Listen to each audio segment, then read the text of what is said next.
And I look back at exactly where I've been through and I go, wow, I didn't let it define me.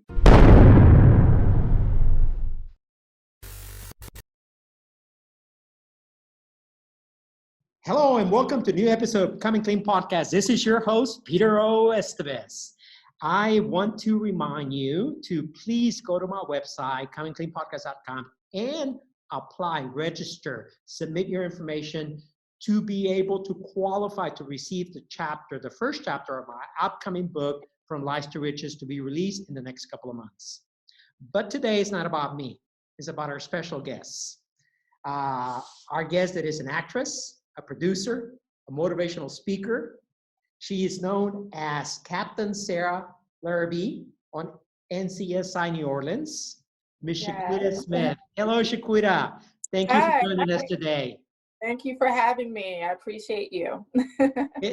But not only are you all of that, but you're also a very active and a spokesperson for mental health, which is dear to my heart. And you've been featured on the Imperfectly Perfect Campaign, among others, talking about mental health. And something that is dear to my heart, and I often talk a lot about.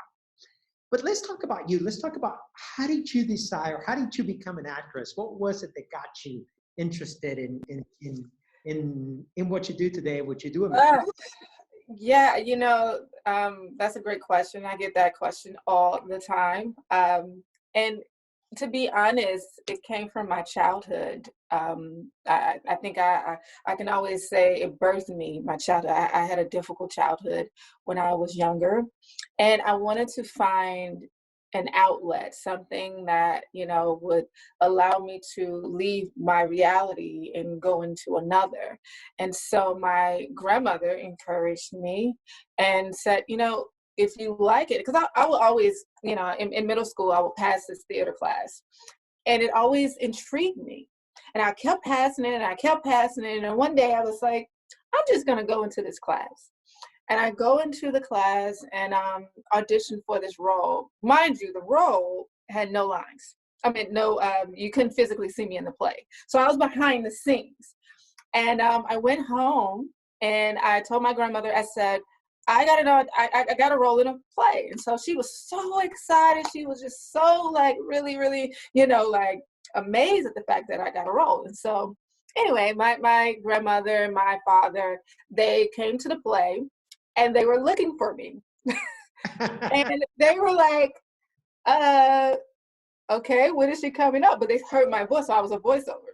And so when I got done, my dad was like, where were you? I said, I was in the back. And so instead of them, discouraging me, especially my grandmother, she encouraged me. She encouraged me to continually to, pursue this career. I mean, obviously I wasn't behind the scenes all the time, but, when I had that motivation to continually to do something that, was an interest that grew, and I had a big support system, especially with my grandmother, it made me become who I am today. And I give that glory to my grandmother, who I love so dearly.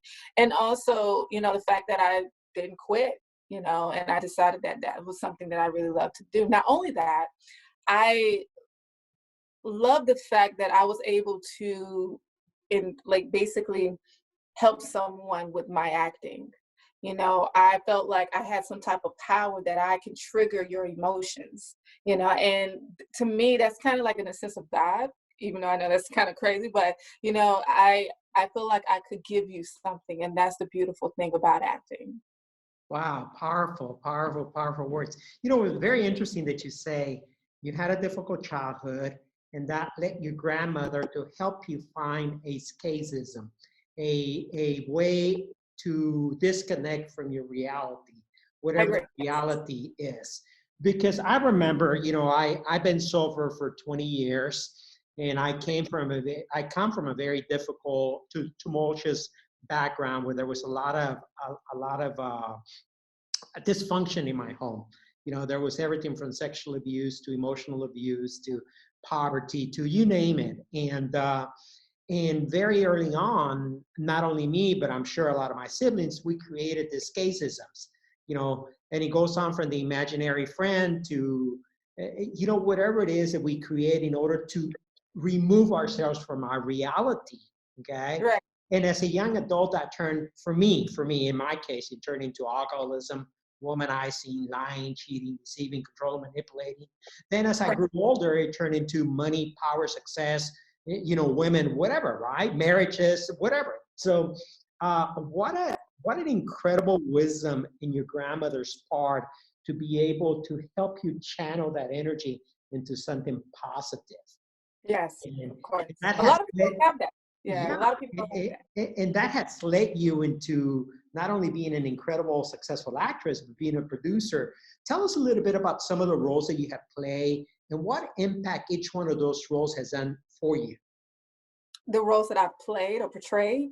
Yes. I mean, obviously, I can always say NCIS New Orleans, playing Captain Larrabee, gave me the courage to be strong and to really, really fight for something. I think that role gave me the opportunity to be dominant.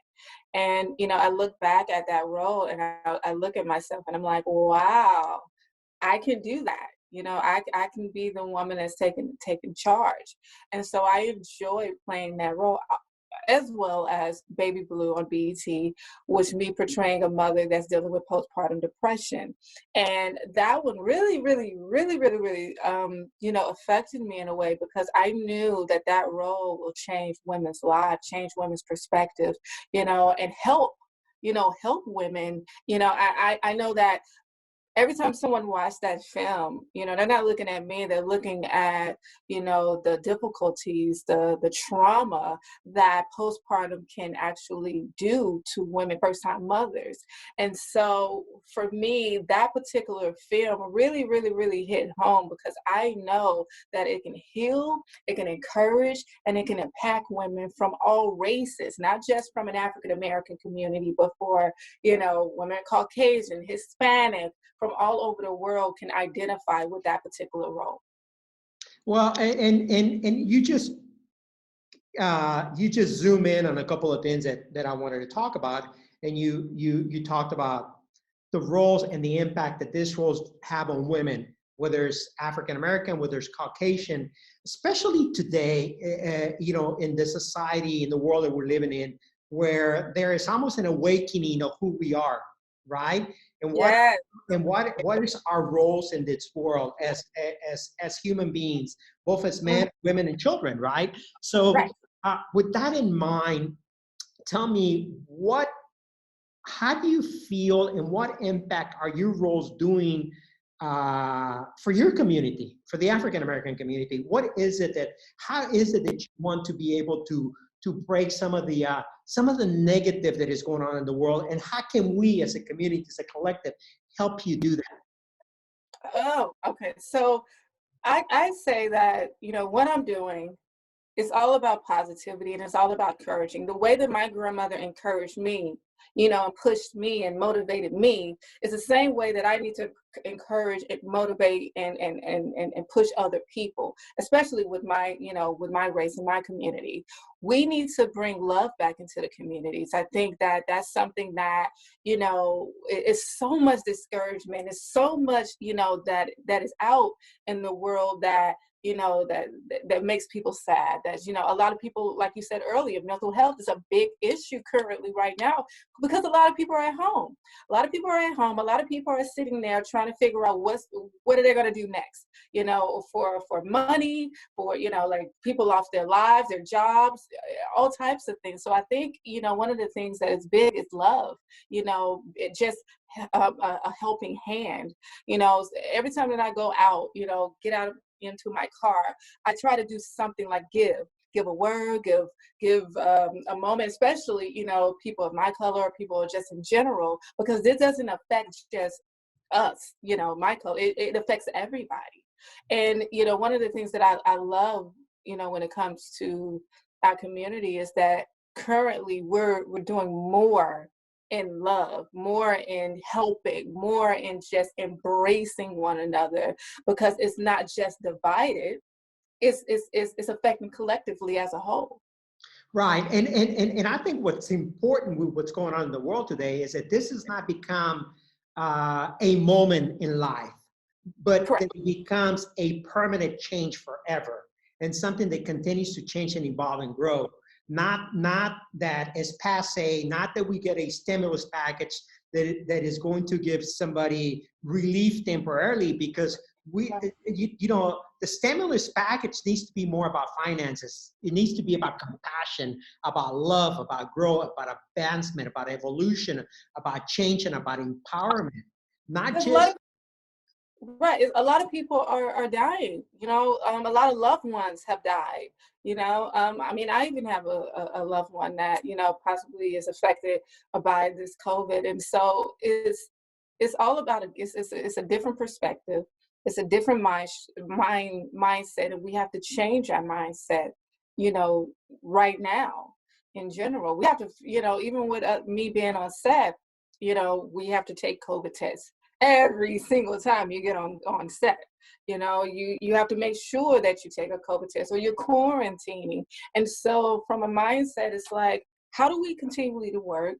How do we continually to improve? And how do we just, because other people are affected in a way of mentally, like I said earlier, and you have to say, how can I help this other person be okay, and let them know that we're all struggling through this, and we're all going to get to the next level, if we just keep the faith and keep moving, you know.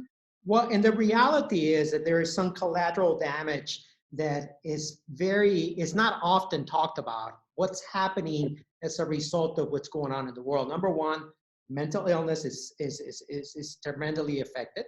Okay. Mhm. There's also abuse in alcohol and drugs. Addiction is Mhm. running rampant. We're up Right. anywhere between 30 to 40% in suicide.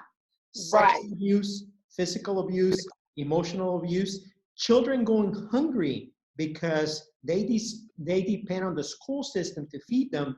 And without going to school, the parents don't have the financial means to be able to spare that extra lunch meal or breakfast meal or whatever it is, right? So we appreciate the programs and the stimulus packages that are available, but Mhm.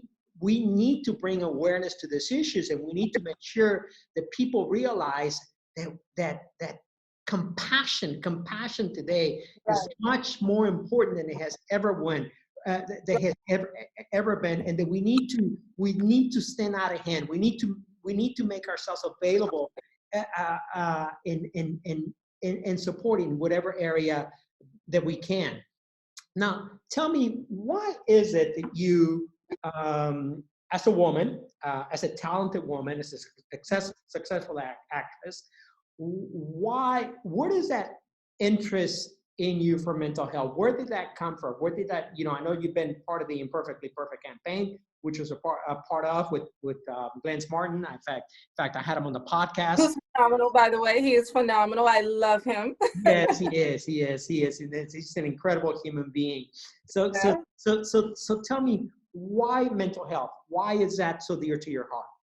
It's dear to my heart because I've dealt with mental health. I mean, currently, you're still dealing with mental health, especially in the acting community, and also with the history of my childhood. I've never really got the help that I needed to really go through um, the process, the changes, going from, being molested, going from, being adopted by my grandmother, going from trying to do a conquest to go, be the amazing actress in the whole wide world with barely nothing. And then going from that to the no's and to the, are you going to make it? Are you not going to make it? Are you going to, and so all of that really plays on the psyche in so many ways. And then, when you're growing up, you still have to deal with health issues. You still have to deal with relationship issues. You still have to deal with career issues. And so all of these things pile up, and so you have to figure out, okay, what's right, what's wrong? How do you figure this out as a woman? and how do you continually to be level-headed in general?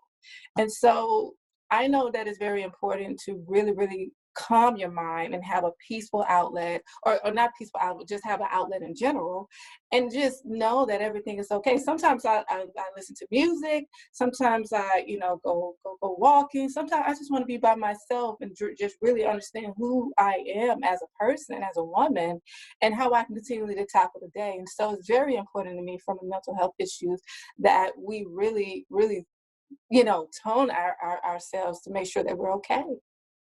You know, it, gosh, you said a mouthful with that. From sexual abuse to everything in there. And the reality is that these are issues that a lot of us go through, both Hmm. men and women. And our cultures, primarily the Latinx culture and the African American community, we have grown up where we don't talk about these issues. Yes. It becomes a family secret, and the reality is that we become as sick as our secrets. You know, We do. I agree totally. we do. And you talked about how your grandmother was wise enough to be able to help you channel that energy She into did. Yeah. some type of positive energy. But what about those children, those young adults that don't have a wise grandmother like you did, that that that not only do they become the victim, but a lot of times they become the participant, and then they become the perpetrator. Okay. And what we Mm, really want them to become is a survivor, and survivor. ultimately the spokesperson, the person that delivers a message like this. Why is it so important for us to share our story, Shaquita? Or why is it so important for you to share your story? You know what? And that's a great question. I'm gonna tell you why. I love that question. You know why I love that question? It's because a lot of people, and I do motivational speaking, as you know. And the thing is that if no one knows that someone else has gone through the same thing, then they'll be thinking that they're by themselves. So for me going to school when I was 12, 13, 14 years old, and when I'm sitting there and I'm thinking that, that what I'm going through is abnormal, that I'm just an oddball. And I go to school, and this convention or this little program comes. We had a program for women, you know, um, years ago when I was 13, 14, and they talked about, little girls that have been through, molestation, sexual abuse, and all these other things. But if I didn't know that that was wrong, if I didn't know that other people had went through that, then I would have just thought that I was by myself. So it's very important that, a lot of people speak their truth or what they've been through, because they can help someone else. They can help someone else that don't even know how to even get out of it. And a lot of times when I do motivational speaking and I speak about what I've been through, really get into, exactly what happened in my life. Because if I never speak about it, people will think that I've never went through anything. They'll think that, oh my gosh, she's amazing. She's probably this, she's probably that. But then when I really, really tell you my story, then it's kind of like, oh wow, she's not this way, and her story and who she is more beautiful than just her sitting there and being mute and not telling, what's really going on in her life. And so a lot of times people are quiet and not saying anything, but when you really speak, and they admire other people that they wish that they could be, and they find out that they've been through all of that, that pushes them to get through whatever they've been through, are going through, and they're surviving. So I just think that, me telling my story, and I will continue to tell my story so that other people can heal through it. And the reality is that we share our story not because it's unique, but because it's a story of many. Yes. And and the moment that we are able to share our story with transparency and honesty, we give unspoken permission for others to do the same. Mm-hmm. And I know that because I have seen a plethora of stories that have come up as a result of Imperfectly Perfect Campaign, as a result of my community coming clean, as a result of many of the communities that have developed because of social media. So Mhm. social media has allowed us to create platforms that are making us become more accountable and become more transparent. Yes. We cannot hide anymore behind the little secrets. So I guess the message that I want to that I want to emphasize is how important it is for us to share our story, especially if you are going through something that is traumatic and you think you're the only one. The moment that you share your story, you disempower whatever it is that is holding you Mhm. back, and you empower yourself. And that's the importance of sharing our story. Now, how is it that your adversity as a young woman, as a young child, has helped you as an actress? It did because I channeled it into my career. I look at what I've been through and I say, I am not that. I don't let my past define me.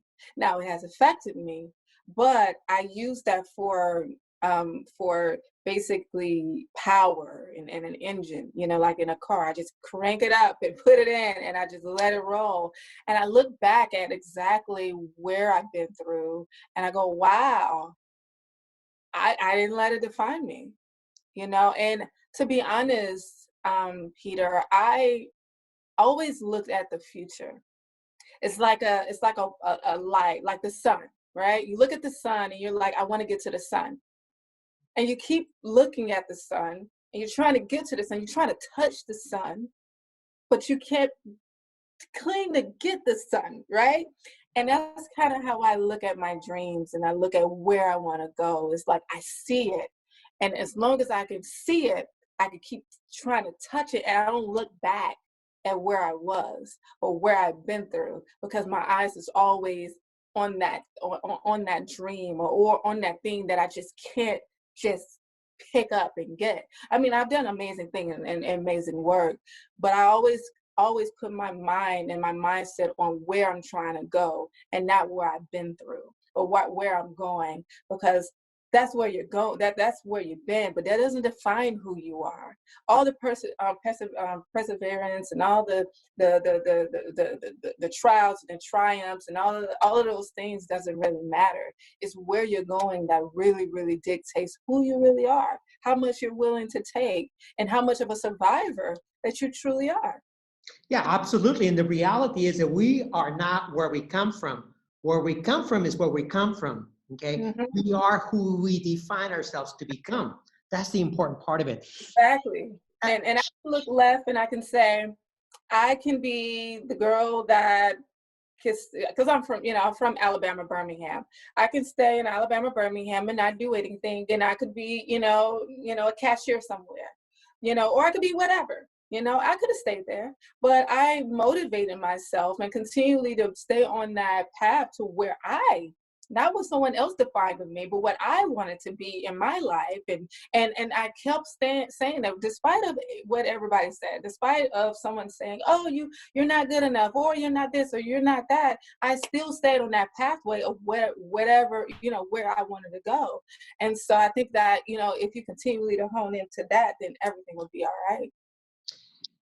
How do you transmit that message to that young 6, 7-year-old, 8-year-old young little girl that is lost and confused, that is experiencing sexual abuse, physical abuse, mental abuse, poverty, despair? And the reality is that a lot of those actions, those behaviors actually come from within, come from our closest loving individuals. They usually they are initiated by family members, whether it's Mhm. your father, your uncle, your brother, your neighbor.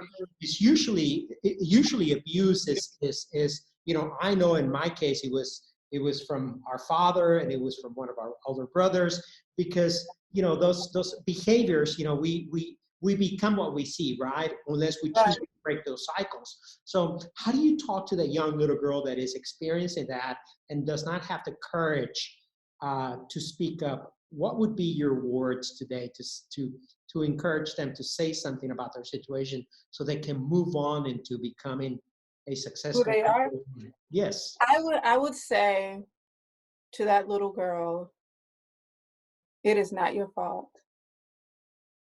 That's what I would say. It is not your fault. You didn't choose it. You didn't choose for this to happen to you. You're amazing. You're beautiful. And like I said earlier, your past, what happened now doesn't define who you want to be. Whatever that you want to be will happen. You have to trust, you have to believe in yourself, not your circumstances, not, what other people define who you are. You define who you are. And it is not your fault whatsoever at all. Wow.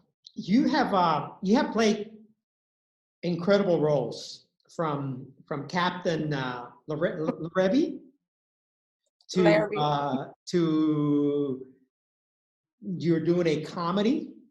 yes. Okay. So tell us a little bit about what you're working on right now, your upcoming project, and also tell us a little bit about your roles and how are you able to embody those roles that because they're also different, Yeah, they all are. They all are. So I mean, obviously, I have a film called Switch That Love, which is a comedy I'm starring in, and it's basically about two couples that have disagreements, and so another friend of theirs switched their phones to go on a date with the opposite person, and so they really try to figure out if their love is going to withstand or is it going to just dwindle down. And so they really find the most important thing about their love, that everything is not as amazing on the other side. And so I think it's a beautiful story to figure out, like, who do you love? Why do you love them? And does it really, stand on its own merit? And I love Switch That Love. It's actually a film that is going to be at Peachtree Village Film Festival, which is at the end of the month, October 29th through November 4th. I'm not mistaken. But it's a beautiful story. It's a beautiful love story. It's so funny. I play a woman that, her name is Carla, and she's a talent agent, and she's dealing with a man that basically doesn't want to marry her and doesn't want to really commit, and then at the end he realized how stupid he is and decide that that's what he wants to do. So I don't want to tell too much of the story, which I feel like I already did, but I think that is a great love story for all women.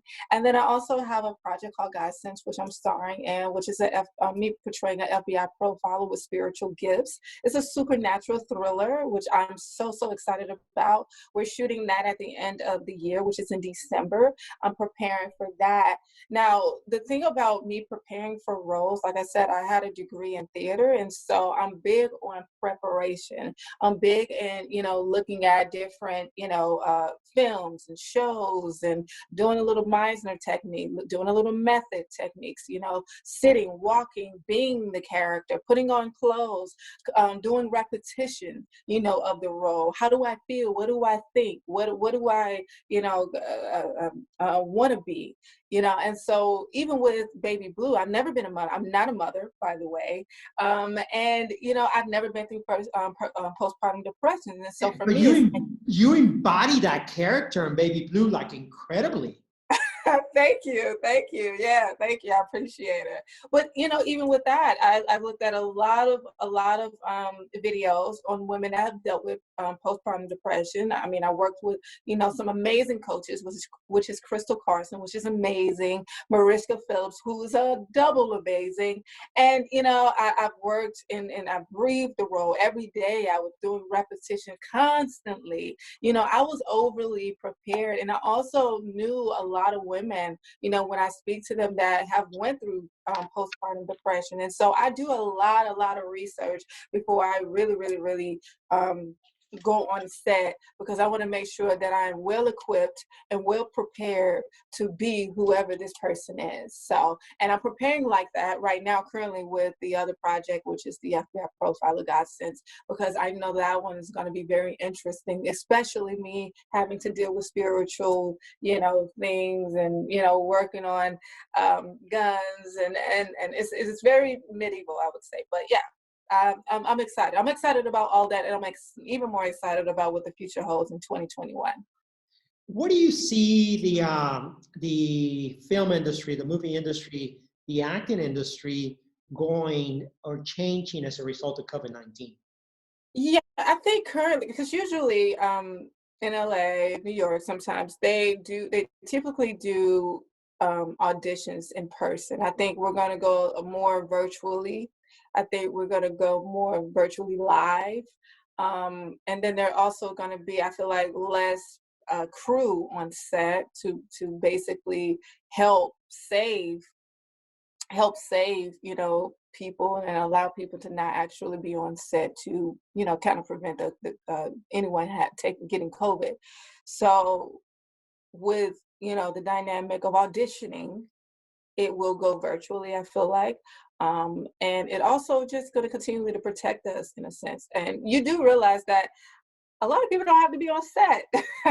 It's like, what are you doing here for? And I think if we just do a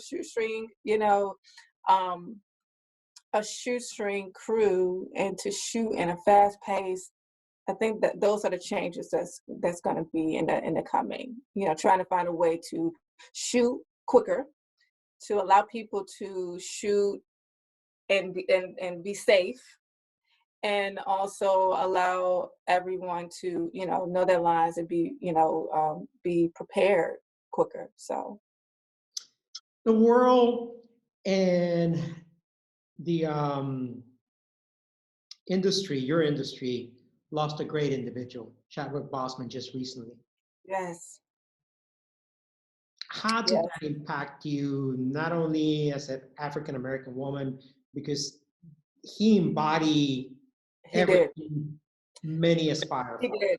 He did, and it really, really, really hurt me so bad because a lot of actors, I mean, as well as myself, really looked up to him as an actor. I mean, he really went out his way when it came to his roles.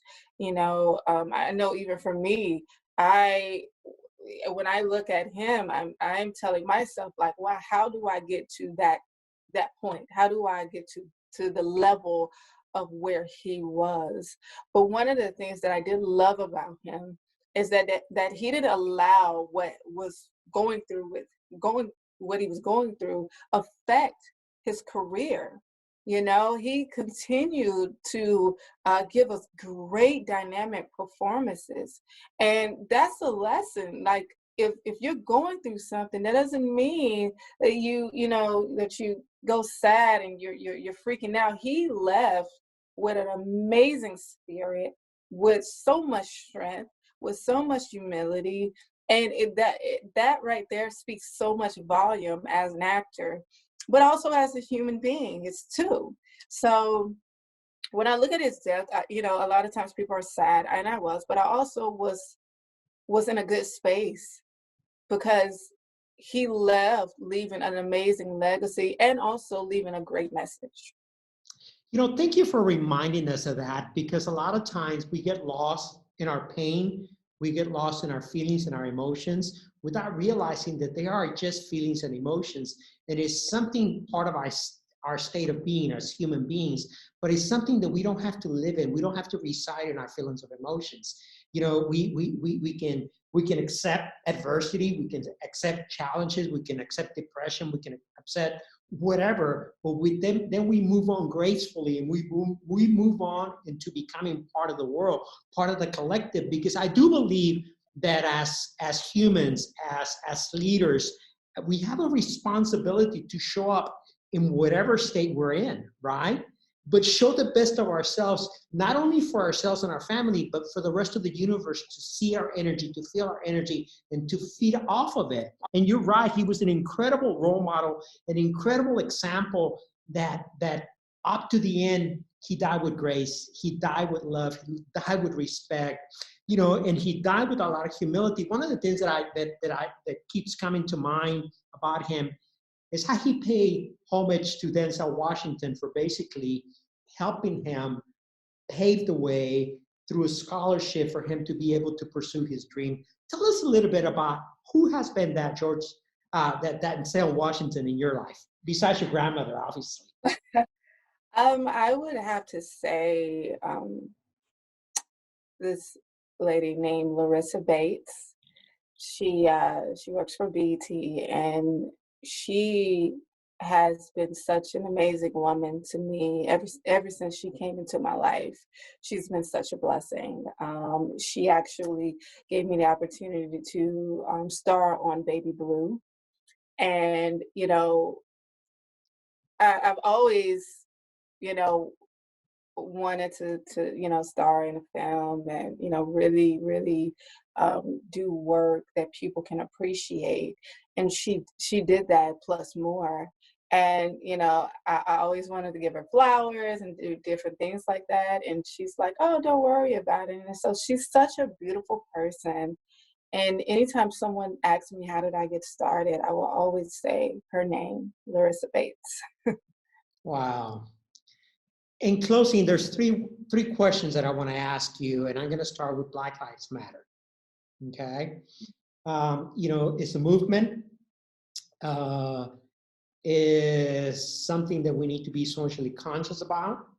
But can I, how can my community, how can the world, the rest of us out there listening, how can we participate in making real change, effective change, that this has not become a moment in time, Mhm. but a change and a transformation moving forward for equality, for love, for respect, for acknowledgement, okay, and for empowerment of your community? Vote. I would say voting is the most important thing, to, get some actually documentation down to understand exactly what's actually going on, especially in the police force. It's so many things that we can say, um, that we should do, as community, that we want people to do, but really it's voting, and also being, understanding of what's happening in the world. A lot of people are not, sometimes can be like, well, I don't know what to do. It's like, hey, let's just vote. Let's get together and let's just come with a plan to, because at the end of the day, it's police brutality, right? Police brutality is big, but in a way of, we just need more rules and regulations to really solve that. So you're not against the police, you're not against the police structure system of policing. You're against the brutality and the lack of regulations or the lack of oversight to be able to make sure that there's not abuse in power, right? I agree. Yes. So my other question would be, we have an upcoming presidential election. It's a very contested election. We have two gentlemen, Joe Biden and President Trump, that in the last debate, neither one of them, in my opinion, in my humble opinion, exhibited any true leadership role, any true compassion. It became more about bickering with one another than what they are going to do for our country. What would be, to whatever candidate, it doesn't matter, to whatever, or to both candidates, what would be something that you would want them to know, to hear from Shaquita? What would be a message that you want those candidates to take and act on? I would have to say it would be more of, what do you got, what are any of you going to do with the circumstances that we are facing right now? We have lost so many people. We have lost so many jobs. What are you doing, or what are the action plans for the future of 2021 and so forth? How does our world, how does the state, how do we mold each other back to how we put the pieces back together for us to have somewhat of a normal environment, a normal place? And so, what, because a lot of people are scared. We're scared of not knowing what we're facing, and the antidote of trying to figure out with COVID. It's like a lot of lives are being lost right now by the minute from this, and it's like, what are the impacts? What are the changes that you're going to do currently, and how do we fix this in a short time span? Yeah, and the reality is that it's very easy to overlook that if you are in a privileged position, right? If you're, you know, uh, if you're out and about and you're seeing the world moving on, but the reality is there's pockets of our population that are truly being impacted, and the average individual does not get to see that because they don't they don't visit those parts, they don't know about those parts, or they simply decide to turn a blind eye, right? They decide Right. to overlook that. But the Latinx community, and the African American community and the Asian communities are communities that are very deeply, deeply impacted with heavy Right. cases of COVID-19. And there are many people that have lost their lives to Corona. Yes, I think the candidates need to look at it and say, hey, this is give us a plan. What is going to happen moving forward? What is going to what do we have to look forward to? It's a lot of easy. It's very easy to forget what we're going through. I'm in the West Coast right now, right? And I was having dinner in Hollywood the other night, and I sit around and I see how there's part of the world that has transformed into a completely different world. You see the streets now that have become cafe. You almost feel like you're in Paris, you're in Europe, right? But then there's a segment of the population that is suffering, that is in pain, Yeah, it that is is. Yeah. dying, and that we're Yeah. ignoring.